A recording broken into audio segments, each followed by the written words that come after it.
Bonsoir à tous, j'espère que vous allez bien, j'espère que cette vidéo vous trouve dans la paix, dans l'amour, dans la joie de notre Seigneur et Sauveur Jésus-Christ. J'espère que vous passez une bonne semaine, j'espère que vous utilisez réellement cette semaine pour restaurer votre cœur, pour guérir votre cœur, pour réellement penser les plaies que vous avez pu accumuler durant toute cette année 2020. J'espère que cette vidéo vous trouve en bonne santé également. Comme vous savez, cette semaine, elle est placée sous le thème de la guérison des cœurs. Elle est placée sous ce thème parce que c'est un thème qui est vraiment important. Et on a énormément d'entretiens qu'on fait avec vous durant cette semaine. Je crois que j'ai comptabilisé, là, on a plus ou moins 70 entretiens qui ont été planifiés, qui ont déjà été faits ou qui vont être faits d'ici peu. Et pendant qu'on est en train de faire ces entretiens, au fur et à mesure qu'on fait les entretiens, qu'on prie avec vous, qu'on parle avec vous, qu'on prend le temps de vous écouter et aussi un peu parfois de vous conseiller, mais surtout de vous écouter, plus on avance dans les entretiens et plus je comprends en fait l'importance de la guérison des cœurs, l'importance de la restauration, l'importance de guérir les plaies qu'on a pu accumuler dans nos cœurs. Parce qu'en fait, c'est quelque chose pour lequel on ne prend pas assez de temps. On prend du temps pour beaucoup de choses. On court beaucoup à gauche, à droite, mais on ne prend pas beaucoup de temps pour penser à notre cœur, pour guérir notre cœur, pour prendre soin en fait de notre cœur. Et pourtant, on ne prend pas le temps, mais tout le monde en a besoin. Chacun d'entre nous, on a besoin de guérir notre cœur. Chacun d'entre nous, on a parfois des blessures qu'on a pu accumuler et on a besoin de prendre le temps réellement de guérir nos cœurs. Tout le monde a besoin de la restauration, tout le monde a besoin de la guérison des cœurs. Et à plus forte raison, en cette fin d'année qui a été difficile, on va pas se mentir, 2020, ça a été une année difficile. Tout le monde réellement a besoin de cette guérison des cœurs et de cette restauration. Parce qu'en fait, ça a été une année compliquée pour chacun d'entre nous, pour beaucoup d'entre nous. On a perdu parfois des êtres qui nous sont chers, qui nous étaient chers. On a perdu des gens peut-être qu'on connaissait et qu'on admirait ou qu'on valorisait d'une manière. Et donc, on a besoin vraiment de cette guérison. Et d'autres aussi ont été malades, sont passés par des difficultés. Et tout ça, c'est des choses qui touchent nos cœurs, c'est des choses qui, d'une certaine manière, nous blessent et peuvent garder parfois, et peuvent avoir aussi une répercussion, et on peut garder parfois tous ces soucis au fond de nous. Et c'est pour ça qu'on a besoin de la guérison des cœurs. Et je crois qu'il faut pas avoir honte. Il faut pas avoir honte de nous approcher au pied de notre Dieu et lui déposer nos soucis et lui dire, ça a été difficile. Et lui dire, je suis passé par des moments qui m'ont fait mal. Je suis passé par des moments difficiles. Je pense que il faut pas avoir honte de nous approcher de notre Dieu parce que c'est notre Père et il nous aime et il veut qu'on puisse s'approcher réellement de lui. Il veut qu'on puisse s'approcher de lui pour lui déposer nos soucis à ses pieds et lui dire, papa, ça a été difficile. Papa, ça a été compliqué, mais aujourd'hui, je te demande de guérir mon cœur. Aujourd'hui, je te demande de panser mes plaies. Aujourd'hui, je te demande de sécher les larmes qui coulent de mes yeux. Notre Dieu, vous savez, c'est un Dieu d'amour. Et il a un cœur de père. C'est un Dieu d'amour et comme il a ce cœur de père et qu'il est un Dieu d'amour, il veut pas que tu sois triste. Il veut pas que je sois triste. Il veut pas que on soit triste et qu'on puisse garder en nous cette tristesse. Il veut que on soit dans la joie. Il veut que tu sois dans la joie et que tu puisses profiter de ta vie. Chaque jour de ta vie, que tu puisses réellement profiter. Mais pour ça, c'est important de passer par la guérison des cœurs. C'est important d'avoir ce processus de guérison et de restauration. Et trop souvent, justement, en tant que chrétien, on veut malheureusement montrer qu'on est fort. On veut montrer qu'on est trop fort, on veut montrer que rien ne nous touche et que donc on n'a pas besoin de se confier. Mais pourtant, aussi fort qu'on puisse être, on passe par des moments difficiles. Aussi fort qu'on puisse être, on passe par des moments qui nous touchent. On passe par des moments qui parfois nous blessent. On nous dit parfois des mots qui vont nous blesser, des moments qui nous font mal. Parce que on est des êtres humains et on a un cœur, justement. Et ce cœur, il faut en prendre soin. Raison pour laquelle, en cette fin d'année, c'est important que tu puisses guérir ton cœur. C'est important que tu puisses restaurer ton cœur. C'est important que tu puisses être restauré toi-même complètement dans ton identité, dans ton cœur, dans la personne que tu es. Pour aborder en fait la nouvelle année avec d'un nouveau pas. Pour rentrer dans cette nouvelle année 2021 avec quelque chose de nouveau, avec un cœur nouveau. Parce que Dieu dit qu'il est capable de transformer les cœurs et de donner un cœur nouveau. Cette année 2020, ça doit être un nouveau départ pour toi aussi. Dans cette année 2021, tu dois repartir du bon pied. Donc laisse derrière toi ce qui t'a blessé, tout ce qui t'a fait mal en 2020. Dépose tout ça au pied de ton Père, au pied de ton Dieu et repars à zéro pour 2021. On va lire un passage dans Proverbes au chapitre 4, verset 23. C'est un passage qu'on connaît assez bien. Proverbe 4 au verset 23. Je vous laisse chercher à la maison puisque c'est l'étude biblique. C'est vous qui devez aussi étudier la parole de Dieu. Proverbe 4 au verset 23. Garde ton cœur plus que toute autre chose, car de lui viennent les sources de la vie. On connaît assez bien ce passage. On connaît assez bien ce passage qui nous dit de garder notre cœur plus que tout. Au-delà même de tout ce qu'on considère comme étant un trésor. On doit garder notre cœur encore plus que ça. Au-delà même de ce qu'on considère comme étant notre richesse, notre patrimoine. Notre cœur est encore plus important. Il faut le garder encore plus que ce qu'on considère comme une richesse ou un patrimoine. Ça, c'est la première partie. Mais quand j'ai relu en fait ce passage, c'est la deuxième partie plutôt qui m'a interpellé. Quand on dit que du cœur viennent les sources de la vie, on ne dit pas que le cœur est source de vie. On ne dit pas ça. On ne dit pas que le cœur est source de vie. On dit que du cœur viennent les sources de la vie. Ça veut dire que le cœur est la source des sources de notre vie. Notre cœur est la source des sources de notre vie. La version Summer dit même, elle va encore un peu plus loin et elle dit « Par-dessus tout, veille soigneusement sur ton cœur, car il est à la source de tout ce qui fait ta vie. » Veille soigneusement sur ton cœur, car il est à la source de tout ce qui fait ta vie. Ça montre l'importance d'avoir un cœur en bonne santé. Parce que si on a un cœur blessé, ça bloque notre vie. Ça bloque toute source de vie. Ça bloque tous les aspects en fait de notre vie. Quand ton cœur est blessé, tu ne peux pas profiter de ta vie pleinement.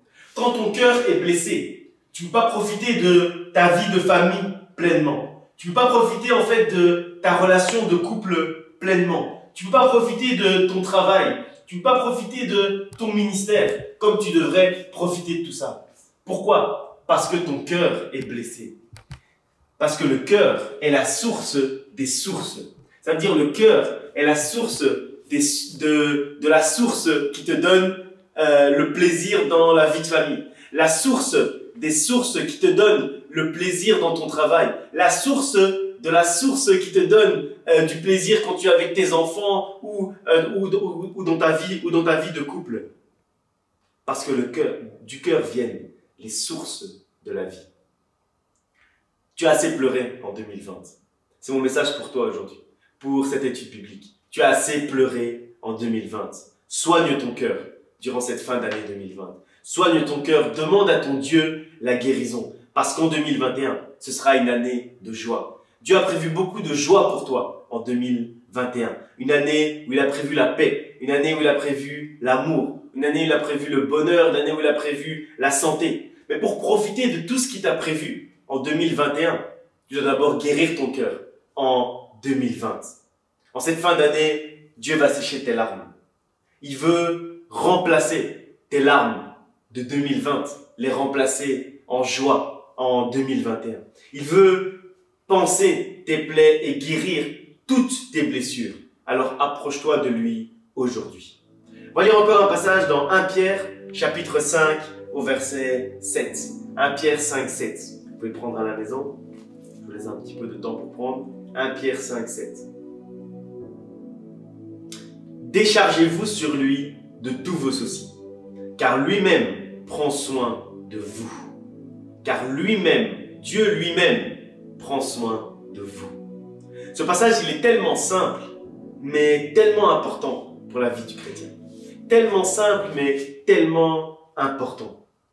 Dépose tous tes soucis, tous tes problèmes, tout ce qui te rend triste, tout ce qui t'enlève ta joie au pied de ton Dieu, au pied de ton Père.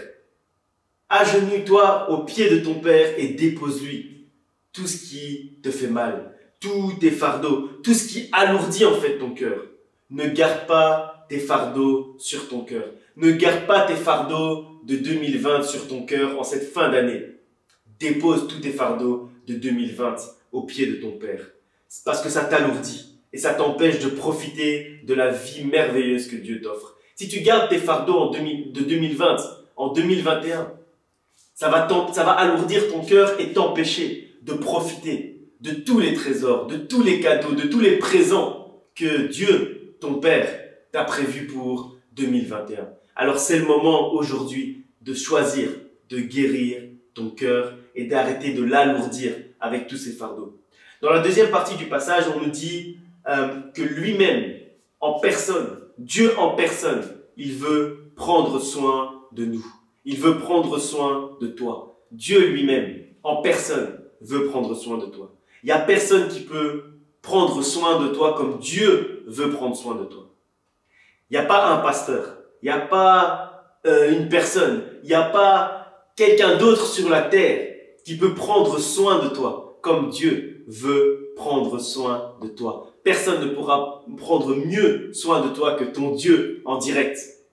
Ton Dieu en direct, il veut prendre soin de toi. Et dans ce passage, il nous dit clairement que c'est sa volonté en fait. C'est lui qui veut. C'est lui qui a envie, qui a ce désir de prendre soin de toi. Alors laisse-le.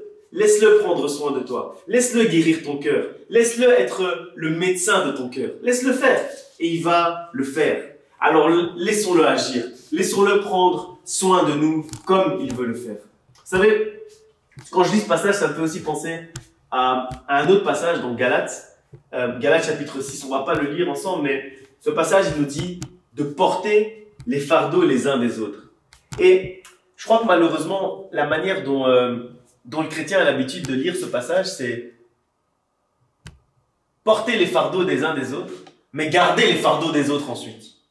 Malheureusement, c'est la manière, je crois, dont le chrétien lit souvent ça. Et on oublie en fait la deuxième partie, c'est déposer les fardeaux au pied de notre Dieu.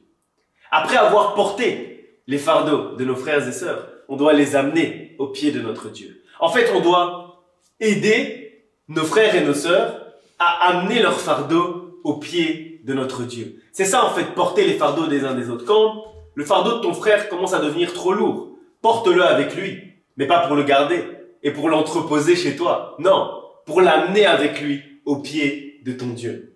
Et il ne faut pas oublier que après avoir aidé notre frère à porter ses fardeaux, il faut aller le déposer au pied de notre Dieu. Parce que nous-mêmes, on n'est pas Dieu. Et nous-mêmes, on ne peut pas prendre soin des autres comme Dieu prendra soin d'eux. Donc il faut les diriger correctement. Les diriger vers leur Dieu. C'est ce que Dieu attend de nous. Qu'on puisse diriger nos frères et nos sœurs vers lui pour qu'ils puissent déposer à ses pieds leur fardeau et pour que Dieu puisse prendre soin d'eux comme il a envie de prendre soin d'eux. Parce que si tu emmagasines tes fardeaux plus les fardeaux des autres dans ton cœur, tu vas l'alourdir encore plus. Tu vas l'alourdir encore plus. Donc, ce que tu dois faire, c'est amener tous ces fardeaux, les tiens, ceux des autres, ceux de ta famille, ceux des gens qui te sont chers, et aller avec eux et les amener au pied de votre Père.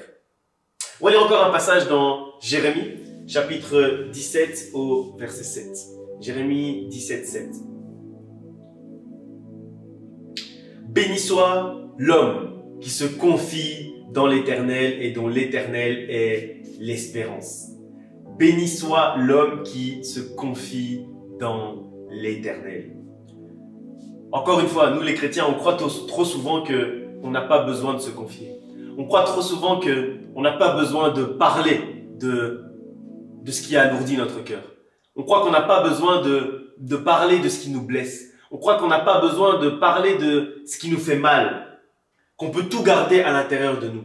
Qu'on peut tout garder et laisser ça pourrir même à l'intérieur de notre cœur. C'est pas ce que Dieu nous demande. C'est pas C'est pas l'image que Dieu veut qu'on renvoie. On croit trop souvent qu'on doit faire trop attention à notre image. Oui, mais il faut pas que les gens sachent que peut-être j'étais pas bien, etc. C'est pas important tout ça. C'est pas important. Ce qui est important, c'est que tu puisses guérir ton cœur, c'est que tu puisses avoir un cœur guéri, un cœur prêt, un cœur nouveau pour aborder la suite. Parce que ce que ce passage nous rappelle, en fait, c'est l'importance de se confier.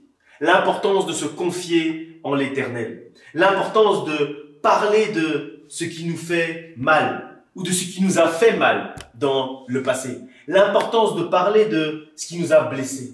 Parfois, certaines personnes justement, elles agissent mal juste parce que elles ont un cœur rempli, trop rempli avec tous les fardeaux, avec toutes les difficultés qu'elles ont eues dans leur vie. Et comme leur cœur est trop rempli, alors elles commencent à mal agir parce qu'elles ne se confient pas assez, parce qu'elles ne se confient pas assez en leur Dieu, parce qu'elles ne vont pas assez déposer au pied de leur Dieu leurs soucis.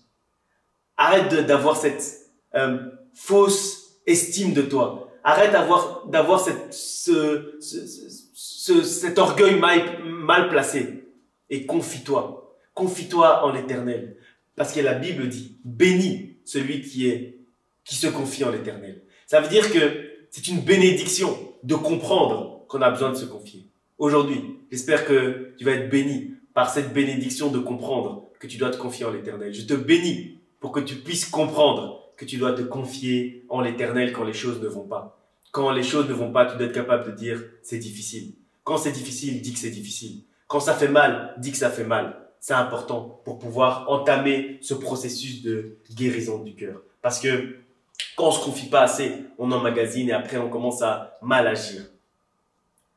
C'est important de parler, de se confier quand on a le cœur lourd. L'être humain, il n'est pas fait en fait pour tout garder. Tu n'es pas fait pour tout garder à l'intérieur de toi. L'être humain a besoin de se confier. Toi aussi, tu as besoin de te confier. De confier ce qui lui fait peur. De confier ce qui lui fait mal. De confier ce qui l'a blessé. Parce que c'est comme ça que commence le processus de guérison. La première étape, justement, de ce processus de guérison, c'est d'abord de se confier par rapport à la blessure. De se confier par rapport à la plaie. C'est qu'après, quand on a compris qu'il y a une plaie, qu'on s'est confié, qu'on peut commencer le processus de guérison. C'est la raison pour laquelle on a voulu passer justement cette semaine autour de la guérison du cœur. C'est pour ça que Dieu nous a révélé ça, Dieu nous a mis à cœur justement de passer par cette guérison du cœur, de passer toute cette semaine pour prier, pour s'entretenir, pour écouter le peuple de Dieu. Avant de conclure, avant de terminer, on va prendre un dernier passage dans le Proverbe au chapitre 4, versets 20 à 21. En fait, c'est le contexte de Proverbe 4, 23 qu'on a lu tout à l'heure. Garde ton cœur. Ici, on va lire juste avant, 20 et 21. Mon fils, sois attentif à mes paroles. Prête l'oreille à mes discours. Qu'ils ne s'éloignent pas de tes yeux. Garde-les au fond de ton cœur. Garde mes paroles au fond de ton cœur. En fait, ce passage, c'est le passage qui précède le verset qui nous dit de garder notre cœur. On nous dit, avant de ça, de garder la parole au fond de notre cœur. C'est la suite, en fait, du traitement. Pourquoi est-ce que c'est la suite du traitement? Parce que quand notre cœur a été blessé, qu'on a pu le guérir, la seconde étape, c'est de le remplir de ce qui va lui permettre de ne plus justement être blessé ou de moins être blessé ou de moins être impacté par la blessure. C'est la suite du traitement. C'est le renforcement du cœur.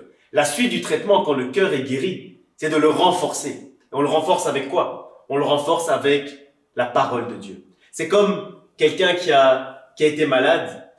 Ensuite, on le guérit. Et après, quand il est guéri, on lui dit, prends des vitamines pour renforcer ton corps. Continue un peu un traitement avec des vitamines pour renforcer ton corps, pour que ton corps ne puisse plus être sujet à ce type de maladie. C'est la même chose. Quand ton cœur a été blessé, qu'il a été guéri, il a besoin maintenant d'avoir des vitamines. Et les vitamines, tu les trouves dans la parole de Dieu. C'est pour ça qu'on dit ici de garder la parole de Dieu, de garder les paroles proches de notre cœur, en remplissant ton cœur de la parole de Dieu, en remplissant ton cœur de la parole de vie, en remplissant ton cœur de la parole qui donne de l'espoir. C'est comme ça que tu vas le traiter. En cette semaine de guérison des cœurs, Dieu veut vraiment te restaurer. Approche-toi de lui et il te prendra dans ses bras.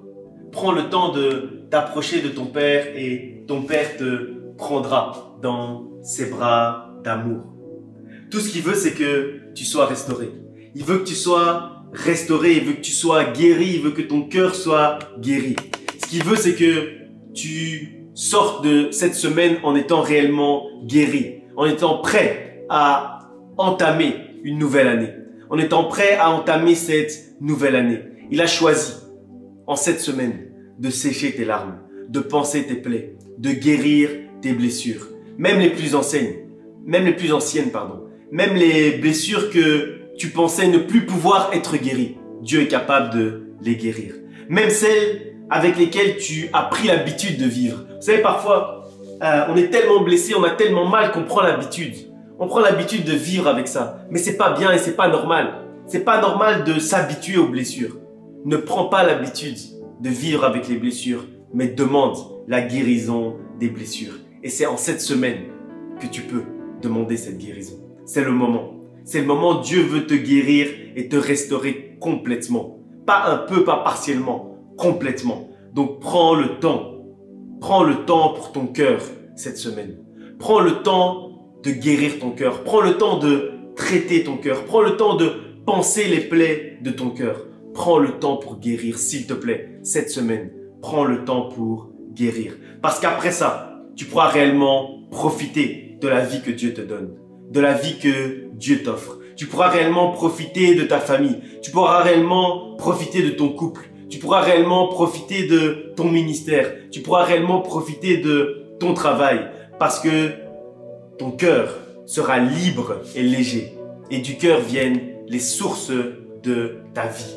Que Dieu vous garde, que Dieu vous protège, que Dieu vous bénisse, que vous puissiez grandir en sagesse, en amour, en intelligence, que vous puissiez vous approcher de votre Dieu comme on s'approche d'un Père aimant, qu'il puisse vous prendre dans ses bras et qu'il guérisse toutes les blessures de vos cœurs, qu'il panse vos plaies et qu'il sèche vos larmes en cette semaine de guérison des cœurs. Que Dieu vous bénisse. Je vous aime très fort. Passez une très bonne soirée. Et si vous voulez encore vous inscrire, il y a encore quelques disponibilités. Il y a encore un peu de place dans nos différents agendas. Donc, cliquez sur le lien qu'on vous a envoyé ou qui est en bas sur Facebook. Ou si vous êtes sur YouTube, allez sur Facebook pour aller récupérer le lien et commencer réellement ce processus de guérison. C'est très important. Je vous aime très fort. Soyez dans la paix, dans l'amour et dans la joie du Seigneur. Bye.